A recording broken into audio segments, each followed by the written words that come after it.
மலைகளுக்கும் காடுகளுக்கும் இடையில் அமைந்திருந்த ஒரு சிறிய நகரத்தில் அர்ஜுன் மற்றும் ரவி என்ற இரண்டு சிறந்த நண்பர்கள் வசித்து வந்தனர். அவர்கள் மகிழ்ச்சியையும் துக்கத்தையும் ஒன்றாக பகிர்ந்து கொண்டு வளர்ந்தவர்கள். அர்ஜுன் தனது உதவும் குணத்திற்கு பெயர் பெற்றவராக இருந்த போதிலும் ரவி தனது உறுதியான விசுவாசம் மற்றும் தைரியத்திற்காக போற்றப்பட்டார். ஒரு வருடம் ஒரு பயங்கரமான பஞ்சம் நகரத்தை தாக்கியது. பயிர்கள் வறண்டன, உணவு பற்றாக்குறையாக மாறியது. ஒரு காலத்தில் செழிப்பாக இருந்த நகர மக்கள் வறுமை காரணமாக வாய்ப்புகளை தேடி நகரத் தொடங்கினர். இருப்பினும் அர்ஜுனும் ரவியும் கஷ்டங்களை ஒன்றாக எதிர்கொள்ள முடிவு செய்தனர். ஒரு நாள் அருகிலுள்ள நகரத்தில் ஒரு பணக்கார வணிகர் தொழிலாளர்களை வேலைக்கு அமர்த்துவதாக அர்ஜுனுக்கு செய்தி கிடைத்தது.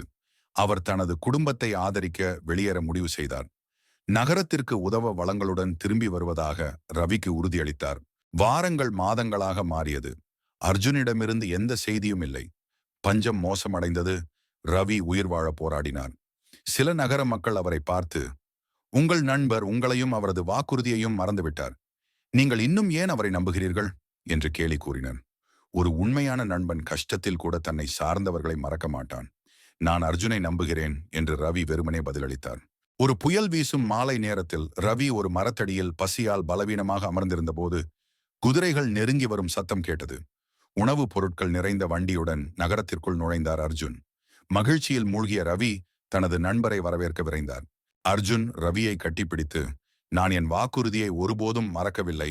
ஆனால் இங்குள்ள அனைவருக்கும் உதவ போதுமான நேரம் எடுத்தது.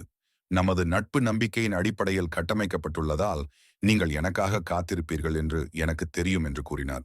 அர்ஜுன் பொருட்களை விநியோகித்த போது முழு நகரமும் மகிழ்ச்சி அடைந்தது. ரவி கண்களில் கண்ணீருடன், நான் உன்னை ஒருபோதும் சந்தேகித்ததில்லை என் நண்பனே. நமது பிணைப்பு கடினமான காலங்களிலும் கூட அசைக்க முடியாதது என்றார். மறவர்க்க மாசற்றார் கேண்மை துறவர்க்க துன்பத்துள் துப்பாயார் நட்பு. குற்றமற்றவரின் உறவை எப்போதும் மறக்கலாகாது. துன்பம் வந்த காலத்தில் உறுதுணையாய் உதவியவர்களின் நட்பை எப்போதும் விடாலாகாது என்ற குரலுக்கு ஏற்ப இவர்களின் நட்பு அமைந்தது.